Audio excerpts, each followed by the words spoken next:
Are you interested in a few tips on how to use retinols, vitamin A derivatives? I did a complete video on them, what they are, how they're used. I recommended a couple of products. I'll put a link to that video in the more info section below the video and at the end of this video. But for now, let's take a little look at a few tips to help you use your retinols better. Remember, they are the foundation for most people for skincare in aesthetics to keep the skin beautiful and healthy. Like and subscribe to this video. Let's take a peek. Number one is education. I think this is, I'm putting it as the most important because a lot of people are going to ask, how many times a week should I use it? We're going to get to the questions, but the key is educate yourself on your skin, on your product that you're using, and learn how to use your skin as a feedback, no matter what you're using. We're talking today vitamin A. Of course, there's the ABCs of skincare: vitamin A, vitamin Bs, such as B3, niacinamide, vitamin Cs. Even vitamin C can irritate the skin, and that creates a problem and inflammation. So know your skin and educate, and that's what you're doing here on this channel, because that's the rule number one. Number two is going to be sun sensitivity. Sun can degrade the product. We use these at night in general. But during the day, you're going to use sunscreen.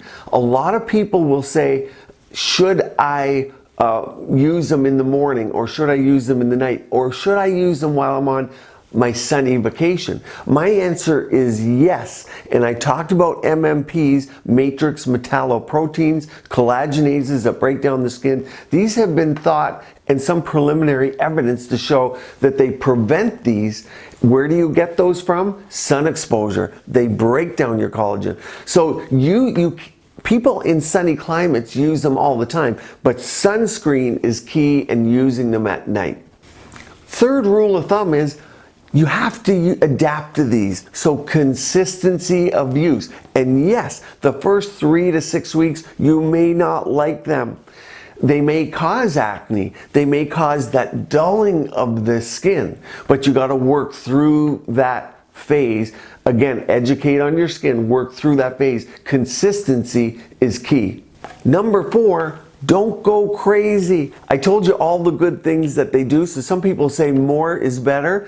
I'm going to go through how to start them, but inflammation is bad, and just using more doesn't work. So when you educate yourself on your skin, you're going to use your skin's inflammation, and if you feel it, a windburn feel, you're going to pull back on your dose. More does not mean better here.